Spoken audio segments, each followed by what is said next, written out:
Transmite Radio UNTDF, la radio de la Universidad Nacional de Tierra del Fuego, Antártida e Islas del Atlántico Sur. Senderos de Reexistencia, voces que alimentan nuestra América. Mi nombre es Ana Baltriani, de formación soy agrónoma, vivo en Trevelin, en una pequeña ecovilla que se llama Arriba la Luna, en Chubut, Patagonia, Argentina. Nos fuimos enredando en la red de cátedras libres de soberanía alimentaria a nivel nacional, que es un colectivo de más de 60 organizaciones que trabajamos en red.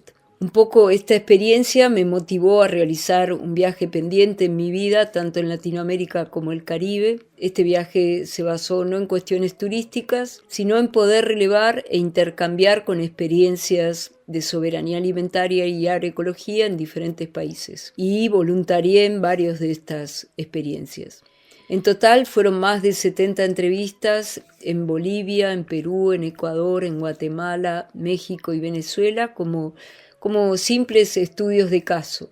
Encontré gente maravillosa que trabaja todos los días por un mundo mejor y más justo. También encontré integrantes de organizaciones, redes, productores, consumidores, chefs, campesinos, indígenas, conuqueros, feriantes, que tienen un hilo en común, que es la defensa de la soberanía alimentaria, de las semillas, del agua, de la tierra y del alimento como una expresión política y sociocultural. Senderos de Reexistencia, voces que alimentan nuestra América.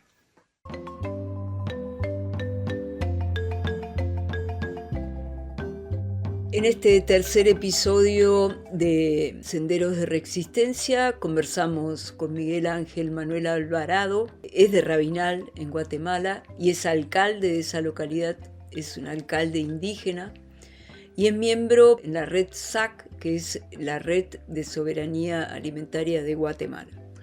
Realmente quedé muy sorprendida encontrar estas siglas, ¿no?, de la red SAC.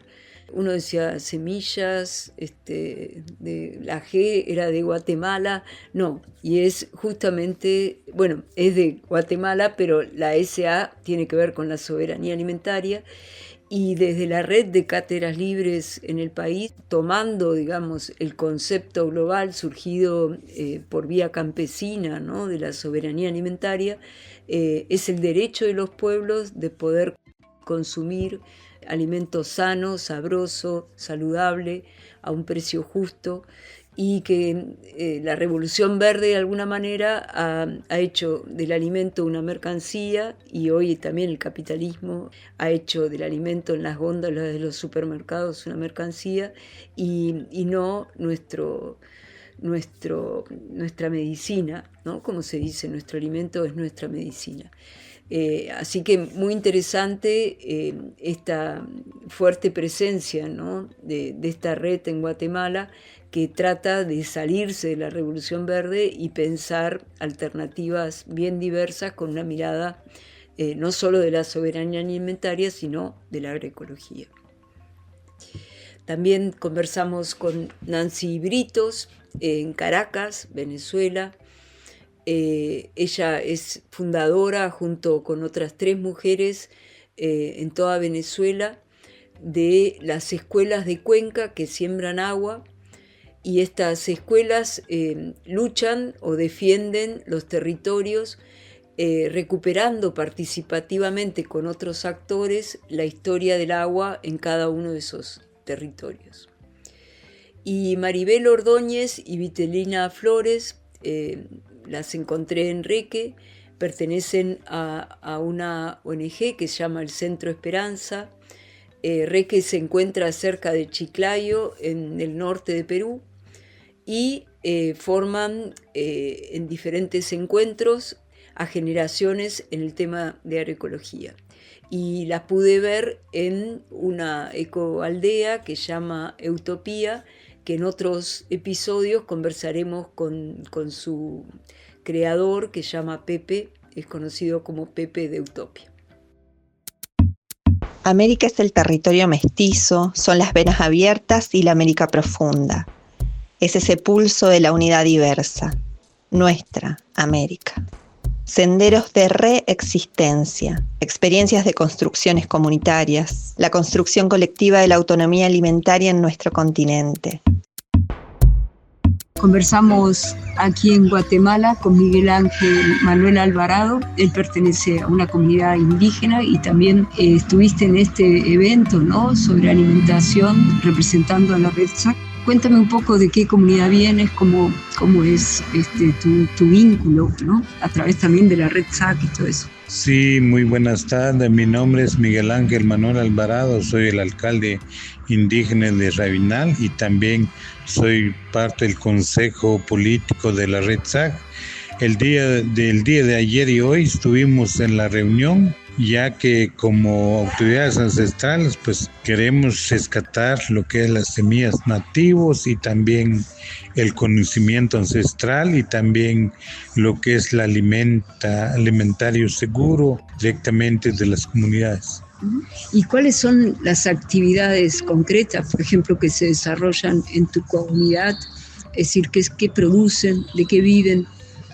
Pues allá en mi comunidad de Chillac, pues nosotros producimos los 4 colores de las semillas nativas, como el maíz, el amarillo, el blanco, el rojo, el negrito. Y también tenemos semillas de yuca, de camote, de otras clases de semillas de que nos han heredado nuestros abuelos más de 500 años, que ahí lo producimos, ahí cosechamos. ¿Y hoy cuáles son las dificultades que afronta tu comunidad en particular? Pues la dificultad que nos enfrenta hoy al día es de que nos preocupa mucho porque el Ministerio de MAGA pues está dando algunas semillas transgénicas a algunas comunidades y eso nos preocupa mucho a nosotros. Es por eso de que estamos luchando para que aprueben la ley 6086 para la protección de las semillas nativas y del conocimiento ancestral, que no solo en mi territorio chino, que va a ser a nivel nacional.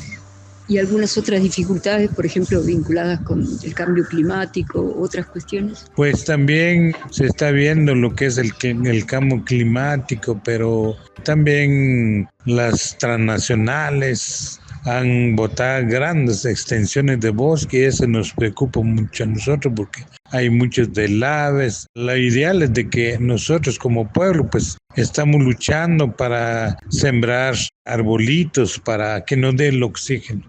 ¿Y cuáles son hoy los monocultivos con los que compiten las comunidades indígenas? Por ejemplo, en la región norte, pues nos preocupa mucho porque las transnacionales han sembrado lo que es las palmeras, las cañeras, las bananeras. Ellos son los que se han dueñado las extensiones, terrenos que hay, ni para allá los hermanos quechíes pues están luchando porque hay mucho desalojo y eso nos preocupa mucho a nosotros.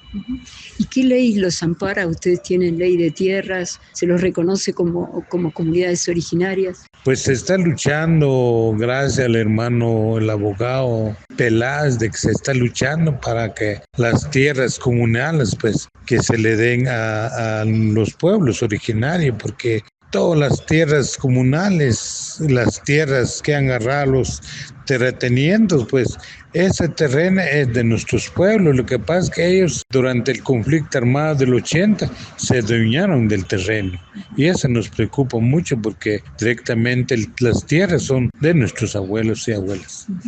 ¿Y ustedes durante el conflicto armado, digamos, qué estaba sucediendo en las comunidades de ustedes, no?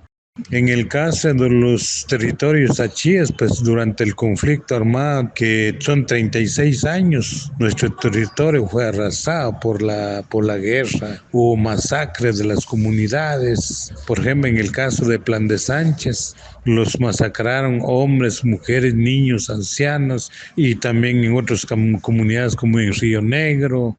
Las empresas, la hidroeléctrica, cuando instalaron allá, pues son 33 comunidades que quedaron bajo de agua. Y los que no salían los mataban. Y también en Chuchupac hay comunidades de que fueron arrasadas por la guerra durante el conflicto armado interno. ¿Y hoy qué cosa positiva ves de parte de las comunidades? O sea, la recuperación cultural, el vínculo con la tierra, cómo se posicionan hoy y qué pasa con los jóvenes, ¿no?, de estas comunidades.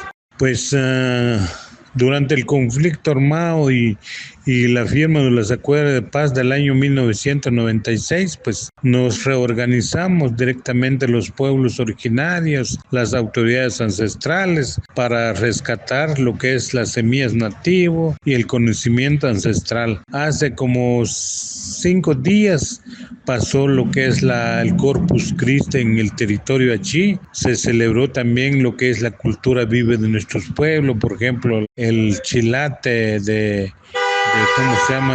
la jícara y un supán, pues esa es la cultura, y también estamos inculcando a la juventud para que continuamos lo que es el conocimiento ancestral que nos han heredado nuestros abuelos. ¿Y qué fuerza les da pertenecer a la Retzak en Guatemala? Pues es muy importante, gracias a Dios, de que como autoridades ancestrales, pues como parte de Ximuleu, pues ahora pues estamos trabajando arduamente junto con la Retzak, ya que yo formo parte del consejo político de la Retzak, y pues nos orgullece de que, por ejemplo, el día de ayer y hoy pues tuvimos la reunión con los hermanos de Honduras, los hermanos de Perú, y hoy pues estoy con usted como hermana de Argentina y somos hermanos y llevamos el mismo caso. El mismo caso que llevamos es proteger nuestras semillas, nuestra comida que han salido de las comunidades, los alimentos, y eso nos orgullece a nosotros, y la Retzak pues es parte también de la lucha, ya que en el Congreso de la República estamos luchando para que aprueben la ley 6086 para proteger nuestro conocimiento ancestral, y eso pues nos enorgullece a nosotros como parte de la Retzak. Para liberarte y agradecerte el ratico, ¿quieres mandarle un saludo a Argentina?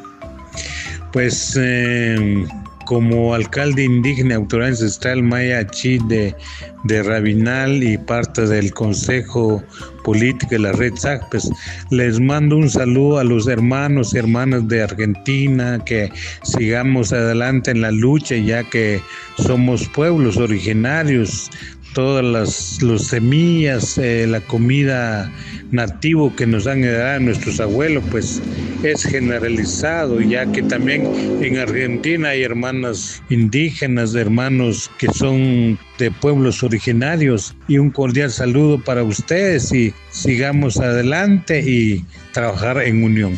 Bueno, Miguel Ángel Manuel Alvarado, te agradecemos mucho y bueno, mucha suerte, lo mejor para ustedes. Gracias. Nos hallamos aquí en Caracas, en Venezuela. Vamos a hablar con Nancy Brito, ella es del movimiento de escuelas de cuna que siembran agua, de Cuenca, que siembran agua. Entonces, es un trabajo territorial en todo el país. Cuéntanos un poco cómo están organizados y un poco los objetivos que persiguen ustedes a través de este trabajo. Bueno, mi nombre es Nancy Brito, como lo acabas de decir. Bueno, nosotros estamos organizados por bioregiones y somos 4 compañeras que estamos como responsables del trabajo en estas bioregiones. Es una concepción que comenzamos a manejar, a trabajar, partiendo justamente de revisar elementos de carácter histórico, sobre todo en el tema de los pueblos originarios, la conexión de los territorios a través del agua. Entonces es a través del agua como los pueblos se fueron juntando, ¿verdad? Y fue creciendo una cultura desde estos pueblos. En el caso de la bioregión donde yo me ubico, que estoy al norte, en la zona nororiental del país, está la bioregión Turimiquire-Paria, que lo constituye un macizo, una serranía que tiene 3 embalses que surten de agua a 4 estados del país. Igual en el caso de las otras bioregiones, tenemos la bioregión Cumbia Adentro, donde está el estado de Yaracuy, la bioregión Caribe, que está ubicada aquí en la zona central hacia el estado Miranda, y la bioregión Andina. Ahí estamos las 4 compañeras. Yo me llamo Nancy Brito, la compañera que está en la bioregión Caribe se llama Luisa Sequera, Neris Barbosa en la bioregión Cumbia Adentro. Cumbre es el lugar o el sitio donde los negros fugitivos escapaban del trabajo de esclavitud en las haciendas y se congregaron en un municipio importante de ese estado, por eso esa bioregión lleva ese nombre. Y en el caso de los Andes, bueno, estamos específicamente en la zona del Valle de Momboy, en el estado Trujillo, donde justamente se iba a realizar el 4º Encuentro Nacional de Escuelas de Cuencas que Siembran Agua, que bueno, que anualmente, dependiendo de las circunstancias, han habido situaciones como las del COVID, que nos obligaron a, digamos que a descender en el trabajo, producto de toda la situación que se generó. Y bueno, hemos ido retomando el trabajo en nuestros territorios, organizando nuestro trabajo y bueno, y estamos retomando el proceso. ¿Desde cuándo están trabajando en esto? Mira, con esta experiencia a partir del 2016, justamente surgió desde mi experiencia en una cuenca, que es la cuenca de la Cerbatana, que comprende 4 municipios donde nosotros estamos trabajando a partir de un encuentro que hicimos con conuqueros, que son los agricultores, campesinos. Empezamos a hacer un diagnóstico junto con estos conuqueros y los docentes y familias respecto a la situación del territorio, y uno de los problemas que surgió fuertemente fue el problema del agua. Empezamos a ver las causas del tema de la desaparición de los manantiales, los ojos de agua, los humedales, y dentro de eso estaba, bueno, la práctica del tema de la deforestación, la quema, la tala, pero también la extracción de madera. Entonces empezaron a aparecer como, digamos que problemas importantes que estaban ocasionando toda esta situación con el agua. ¿Ustedes trabajaban desde este movimiento en ese momento? En ese momento no éramos ese movimiento. Veníamos de otro movimiento que se llama Calendario Productivo Sociocultural, y con Calendario Productivo estábamos conectados a nivel nacional con varias escuelas. Pero esta experiencia en particular, empezamos luego, dijimos, bueno, vamos al territorio a mapear, a ver cuáles son las fuentes de agua que tenemos, y comenzamos a hacer todo este trabajo. Luego, en la conexión con otros compañeros a nivel nacional, nos dijimos, mira, vamos a convocarnos a nivel nacional porque creo que andamos en un momento muy especial y está surgiendo una temática importante que es necesario que la abordemos todos a nivel nacional. Y nos convocamos con una alianza que hicimos con alguna gente muy comprometida con nuestro trabajo, que estaba en ese momento en el Ministerio del Poder Popular para la Educación, y apoyaron para la movilización de toda nuestra gente, que fueron con experiencia de trueque escolar, con experiencia de recuperación de semillas, con experiencia de conucos escolares y todo eso, y nos movilizamos hasta acá, hasta el nivel central, y nosotros vinimos con nuestra experiencia de los mapas de agua. Es a partir del intercambio de todas estas experiencias que surge Escuelas de Cuencas que Siembran Agua como un movimiento, y nos planteamos un pilotaje a nivel nacional con 60 escuelas. Ese pilotaje con un proceso preparatorio que incluía el proceso de investigación en las comunidades para mapear el territorio, las fuentes de agua, hacer la caracterización y también ubicar a los libros vivientes sembradores de agua. O sea, nosotros vamos en este proceso identificando 3 sujetos que son importantes en la investigación, que son los libros vivientes sembradores de agua. Son esos sujetos que personas de la comunidad, agricultores, conuqueros, que no son simples conuqueros, no son simples agricultores, son gente que tiene una relación de armonía con la naturaleza, de respeto con la naturaleza, saben y conocen cuáles son las especies que se pueden sembrar para recuperar las fuentes de agua, tienen una espiritualidad, conocen de plantas medicinales, conocen de todo, son gente muy sabia. Y con esta gente nos fuimos acompañando en el proceso y fueron los guías para ir realizando estos recorridos en los cuales participan los que nosotros llamamos los estudiantes enlaces, que son como una bisagra entre lo que es la escuela de las 4 paredes y la escuela productiva, que de donde vienen estos muchachos y muchachas, ¿verdad? Porque son hijos e hijas de campesinos y además son campesinos y campesinas también.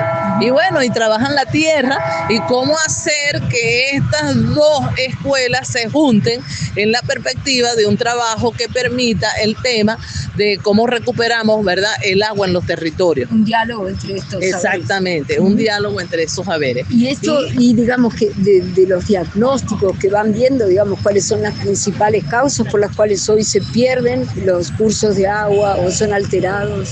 Mira, nosotros hemos venido haciendo una identificación que, bueno, uno es macro, que tiene que ver con un sistema que es el sistema que domina el mundo, ¿verdad? El sistema capitalista.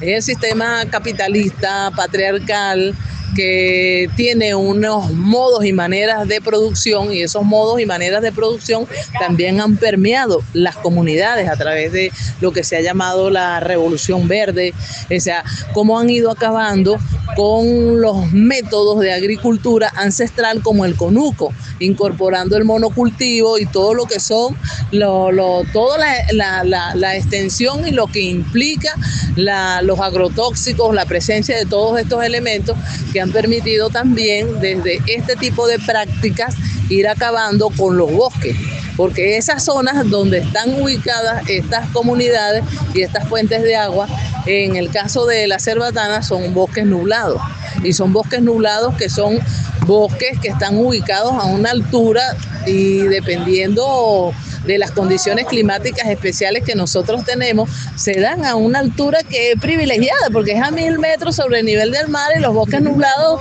se dan a más altura. Entonces es todo el encuentro de los vientos que vienen del mar Caribe, los que vienen del Golfo, producen unas condiciones de una lluvia horizontal durante todo el año que genera que se den estas condiciones en esa cuenca en especial, que es donde nosotros arrancamos el trabajo.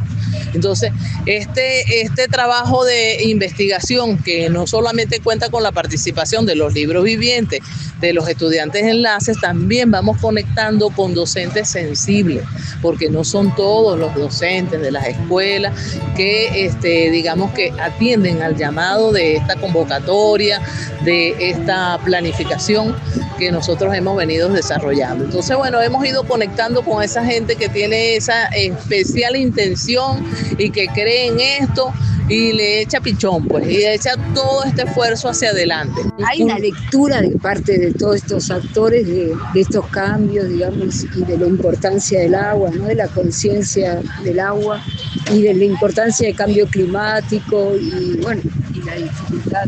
Bueno, sí, nosotros hemos ido aterrizando todo este esfuerzo en las reflexiones, el tema de lo que tiene que ver con el ciclo del agua, o sea, una conclusión a la cual hemos llegado, que el ciclo del agua está roto y es producto de todo ese sistema, y que la importancia de nuestro trabajo radica en cómo nosotros restauramos el ciclo del agua. Y la restauración del ciclo del agua pasa porque nosotros tenemos que regresar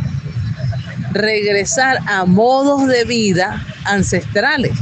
Tenemos que regresar, ¿verdad?, a comer sano. Tenemos que regresar a sembrar todo lo que tiene que ver con lo originario, lo autóctono, que nos requiere de grandes esfuerzos. Tenemos que llegar a una vida sencilla, una vida simple, que permita todas estas cosas. O sea, es ir hacia ese modelo de vida lo que nos va a permitir realmente ir restaurando el ciclo del agua. Entonces, digamos que ese es un horizonte que nosotros nos hemos planteado, y en esa vía estamos en el proceso de identificación de especies nativas. Esa identificación de especies nativas, ser los semilleros de las especies nativas para, ¿verdad?, la siembra de estas especies nativas, e ir también en ese proceso, bueno, recuperando especies como el taparo. O sea, que desde el taparo se hacen medicamentos para el tema de algún tipo de enfermedades como tumores, todo eso, pero el taparo también es un instrumento, es una herramienta. El taparo también es lo que permite que podamos servir la comida, podamos tener ese tipo de cosas, y está allí. Y entonces es volver la vida hacia lo sencillo, observar la naturaleza, observar lo que hay en ella y vivir de ella con el respeto necesario. Y cambiar los patrones de consumo. Absolutamente. Entonces, el tema de los patrones de consumo, nosotros hemos ido también revisando el tema de todo lo que es la huella hídrica. Entonces, dentro de eso es, ¿de dónde viene el agua que llega a la comunidad? ¿Cuánto es lo del consumo de agua en una familia, en la comunidad, individualmente? O sea, ¿cuánta agua consumo diariamente? O sea, una persona, ¿cuánta agua consume una familia diariamente? O sea, esos procesos van generando una reflexión. En el caso de los maestros ha sido extraordinario llegar a esos procesos de reflexión, y cuando vamos con la comunidad nos vamos dando cuenta, y la comunidad se va dando cuenta de la importancia. Vamos observando que quienes cuidan enormemente el agua son las mujeres. O sea, las mujeres realmente son las cuidadoras del agua en la comunidad. O sea, y creo que eso es histórico. La presencia de la mujer como protectora. De hecho, a veces hablamos de la agua y no del agua. Entonces, la presencia femenina y lo femenino de todo esto, que es esa energía que creemos que es necesaria en la perspectiva de generar la armonía y la relación con la naturaleza. Y es lo que buscamos cuando hacemos esos recorridos con los niños, para que los niños observen, reconozcan las especies de árboles, escuchen las aves, identifiquen las aves que están en el entorno, y vamos viendo el conocimiento que tienen muchos de nuestros niños campesinos. Es sorprendente.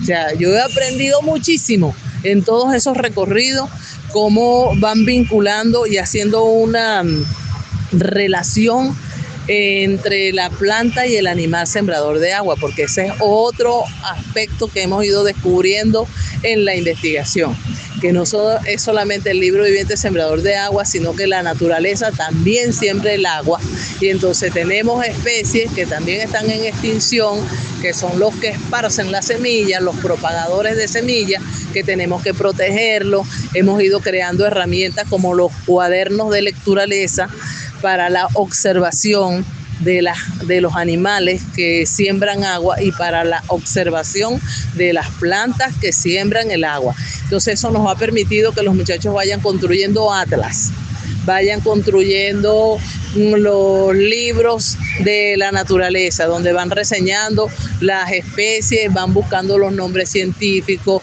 las características de estas especies, y sobre todo nos enfocamos en las especies nativas. Y eso les va dando a ellos, ¿verdad?, un elemento de identidad en su territorio, querencia del territorio, para poder querer, amar, ¿verdad?, y defender su territorio. Es que quererlo y amarlo. Otra cosa que hemos venido trabajando es la historia de los ríos, y la estamos trabajando desde el punto de vista generacional, porque tenemos gente de distintas generaciones que conocieron a estos ríos. Lo conoció una persona hace 80 años cuando ese río corría, y tenemos unas generaciones recientes que están observando un río que ya casi ni existe o no existe. Entonces, escuchar la narrativa de las distintas generaciones de 80, 70, 60, 50, de cómo han conocido el río, y la gente aporta que si la fotografía, que si esto, que si lo otro, se va haciendo un proceso de construcción colectivo de la historia del río, que permite que la comunidad se vaya apropiando de esa historia y vaya entendiendo qué es lo que ha venido ocurriendo con ese río y cuál ha sido la responsabilidad de quienes han generado, ¿verdad?, esa situación. O sea, las causas también vamos reconociendo colectivamente qué es lo que ha venido pasando aquí.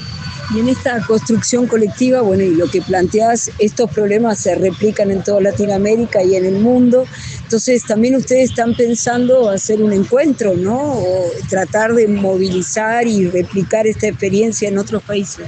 Claro, ya nosotros en el caso de estos intercambios hicimos un encuentro internacional de sembradores y guardianes del agua. Lo hicimos en Bolivia en el año 2018.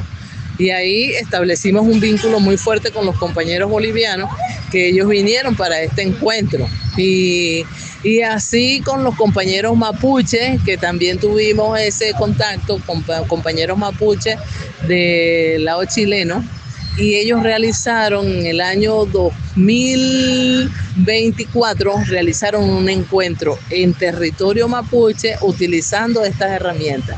O sea, de dónde viene el agua que llega a la comunidad, y fue bien interesante conocer las conclusiones a las cuales ellos llegaron en torno a eso, y además recuerdo que indicaban que se habían alejado un poco de la naturaleza, se habían alejado un poco del espíritu, de lo que es el agua como espíritu, porque la vemos como un recurso y no la vemos como algo que tiene vida y que tiene un espíritu, y que tenemos que acercarnos desde esa espiritualidad.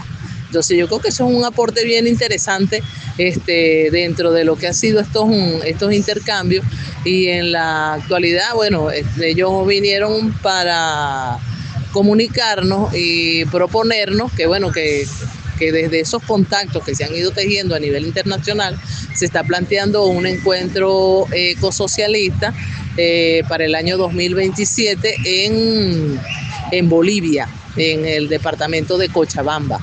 Entonces, bueno, estamos ya como que montados en el proceso preparatorio para ir a ese encuentro, que va a implicar ir con nuestra experiencia, y así va a ir mucha gente de diversos continentes, de África, de Asia, que van a ir con sus aportes, y por supuesto de este continente debemos participar en el tema de la parte ambiental, y nosotros fundamentalmente con el tema de las escuelas de cuencas que siembran agua. Para cerrar, Nancy, ¿qué le dirías a Argentina? Un saludo, una reflexión, ¿no? Con esa mirada de educación popular que tienen. Bueno, con Argentina tenemos vínculos, sí, aquí tuvimos a un compañero que durante muchos años trabajó con nosotros, hizo aportes importantes para todo este trabajo que nosotros estamos haciendo en este momento. Y sobre todo el tema del trueque, o sea, apoyaron mucho, porque la experiencia de trueque que vino de Argentina nos nutrió muchísimo, enriqueció, porque ese es otro de los elementos que nosotros trabajamos, que es el trueque escolar.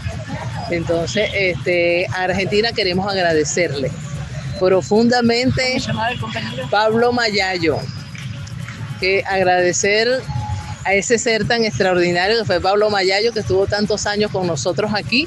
Y él está en Buenos Aires, en un sector de Buenos Aires que ahorita no identificó. Su compañera es venezolana. Entonces, bueno, están allá, y bueno, uno también extenderle la invitación a participar en este encuentro para el 2027, a que afilemos las garras, ¿verdad? Porque esta lucha es continental e intercontinental por la defensa del territorio y la defensa del agua, y significa que tenemos que tener una unidad como pueblo, y que, bueno, avanzar determinadamente en función de esto, y el trabajo con los niños, con los adolescentes, con los viejos, con todo. Tenemos que ir movilizando el pueblo en la perspectiva de poder transformar esta realidad tan injusta que nos ha tocado vivir. Bueno, nosotros venimos de un pueblo que hace más de 20 años viene luchando de Esquel, digamos, y el lema es que el agua vale más que el oro, así que todos sabemos la importancia no solo para la vida, sino para todo. Sí, y cuando entendemos la vida no solamente del humano, porque ya nosotros vamos entendiendo que no somos solamente nosotros, son esas otras especies que están allí, y que también nosotros tenemos que trabajar por ello, porque es en armonía con la naturaleza que nosotros vamos a poder sobrevivir. Bueno, Nancy Brito, te agradecemos mucho, y bueno, mucha suerte. Quedamos en contacto. América es el territorio mestizo, son las venas abiertas y la América profunda. Es ese pulso de la unidad diversa, nuestra América. Senderos de reexistencia, experiencias de construcciones comunitarias, la construcción colectiva de la autonomía alimentaria en nuestro continente. Nos encontramos aquí en Reque, muy cerca de Chiclano. Vamos a hablar con Maribel Ordóñez y Vitelina Flores, y nos van a contar un poco de esta ONG que se llama Centro Esperanza, donde comparten con chicos jóvenes, ¿no?, ciertas ideas. Así que, bueno, ¿quién nos va a contar? Soy Vitelina Flores, soy directora del Centro Esperanza, y quisiera compartirles las actividades, los proyectos que tiene Centro Esperanza. Somos una institución sin fines de lucro que está integrada por personas con vocación de servicio y queremos fortalecer un liderazgo democrático, solidario y que busque la paz en nuestro país. Nuestro enfoque principal es el tema de derechos humanos, cuidado del ambiente, interculturalidad y género. Y bueno, ¿y cómo se vinculan primero gente joven, ¿no? Con ustedes, Maribel o Vitelina? Este proyecto es de 3 años, ya es la tercera etapa. La primera etapa fueron 3 primeros años que se trabajó en residuos sólidos en 3 instituciones educativas. Luego la segunda etapa, 3 años más, todo el tema de agua, manejo de agua, uso y todo. Y 3 años más es todo lo que es agroecología, ¿no? El proyecto, lo decía Vita, es jóvenes y adolescentes por un ambiente con justicia. Trabajamos con jóvenes para que se conviertan y fortalezcan su liderazgo en agroecología. Trabajan con una escuela, con los docentes, directivos y sobre todo con brigadistas, ¿no? Estudiantes, colegiales. Y también tienen un laboratorio que hacen sus prácticas con un huerto comunitario que, bueno, pertenece a una parroquia, con mujeres directamente. ¿Y qué perspectivas tienen? ¿Cómo se continúa? ¿Cómo se financian también? Bueno, este proyecto lo hacemos en convenio con el Instituto Bartolomé de las Casas de Lima. Ellos gestionan la financiación y es un proyecto nacional porque se ejecuta en Lambayeque, pero también en Ayacucho con el Instituto Loyola.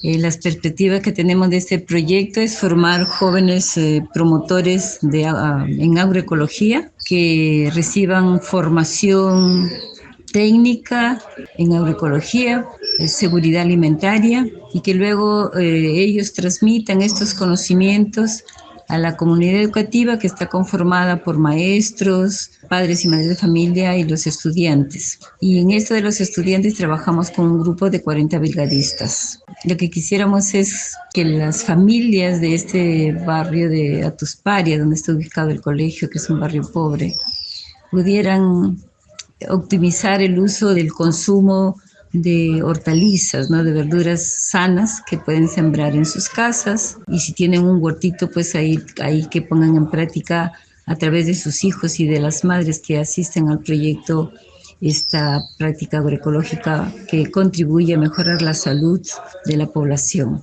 Entonces, eso buscamos. Y hoy este grupo de chicos jóvenes, ¿no?, que están aquí en Utopía, ¿qué función están cumpliendo? Los chicos fueron convocados hace 2 años y este es el 3er año del proyecto. Entonces ellos son formados durante 1 año con capacidades técnicas y luego van y hacen las prácticas en la escuela donde estamos interviniendo, Juan Pablo Atusparias en Atusparias, y con el laboratorio con las mujeres, ¿no? Entonces lo que se quiere es que ellos también en sus casas, en sus barrios, lleven esa práctica agroecológica, ¿no? Entonces son chicos de diferentes carreras profesionales. Hay ingenieros, también hay sociólogos, maestros, algunos ya han terminado, hay 3 que ya han terminado carreras y otros están estudiando, ¿no? Se convierten en promotores, pero es un trabajo de voluntariado también. ¿Y las docentes que participan hoy en esta formación? Como en todo el país tenemos algunas dificultades por la disponibilidad del tiempo. Sin embargo, los directivos tienen muy buena disposición y nos están dando en sus horas de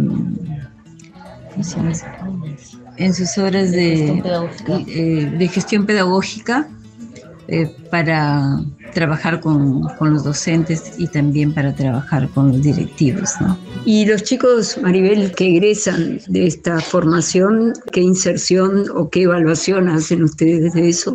Sí, la idea es que ellos, después de haber tenido 3 años de aprendizajes, ellos ya son promotores, los llaman a escuelas a capacitar. Se han formado, ya van dos organizaciones formadas, independientes ya de jóvenes, en las que ellos están haciendo también proyectos y están buscando financiamiento porque, bueno, Chiclayo, la realidad de Chiclayo es bien dura, el tema del agua, ¿no? Vivimos casi en el desierto, entonces es una población que a partir de un desierto es como construir área verde, ¿no? Entonces ellos están muy ávidos de ir, están participando en ferias, la municipalidad de Chiclayo, de Leonortis y de Comalca también los están invitando a ferias, ellos van, participan y explican todo lo que van aprendiendo, ¿no? Entonces son chicos que están con muchas ganas, aparte de algunos ya buscan sus carreras a los que ellos han estudiado, pero también se dan ese tiempo de tener un compromiso con la sociedad, ¿no? El voluntariado. ¿Y por qué el convencimiento de la agroecología o de la soberanía alimentaria? Porque necesitamos que, en seguridad alimentaria sabemos que un país se desarrolla cuando produce sus propios alimentos, ¿no? Y entonces por ahí está nuestro interés y además por la situación precaria en que la mayoría de familias viven en nuestro país, dada la situación política y económica que estamos viviendo en estos tiempos, se hace urgente que las familias puedan sembrar algunas hortalizas, algunos productos para mejorar su vida. También estamos como Centro Esperanza en otros espacios rurales y también urbanos, animando a las madres, motivando para que tengan sus pequeños negocios, sus micronegocios, como le llamamos, en crianza de animales, en huertos o en otros micronegocios que les permita tener algún ingreso, especialmente a las madres de familia, uno, para tener cierta independencia frente a la violencia familiar que existe en las familias, y dos, para llevarse unos soles al bolsillo que les permite alimentar y educar mejor a sus familias. Y también, por último, ¿por qué el convencimiento del no uso, de tener comida sana, saludable, ¿no? Sabrosa?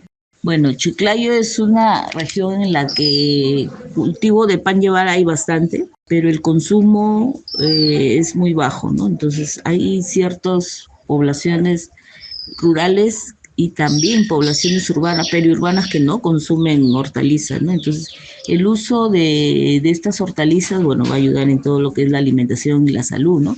Y la idea de que los chicos, como en toda su juventud, tengan esas ganas de aprender, pero también de mejorar sus prácticas alimenticias, ¿no? De eso se trata. Sí. Con el no uso de químicos. Claro, y el no uso de, como mientras sabemos que nos hace mal, y entonces el evitar, y en todo caso también al no uso de los químicos, ¿no? Para que todo sea saludable. ¿Y hay casos de enfermedades? Sí, tenemos en Íllimo, pero eso del tema del agua, ¿no? El problema de agua con arsénico, ¿no? Chiclayo está en una población con muy fuertes problemáticas, ¿no?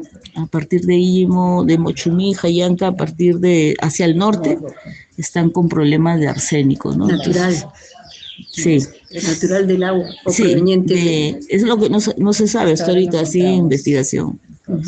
Bueno, gracias Maribel y Vitelina, gracias por estas palabras y bueno, le deseamos lo mejor. No sé si quieren hacer un saludo para Argentina.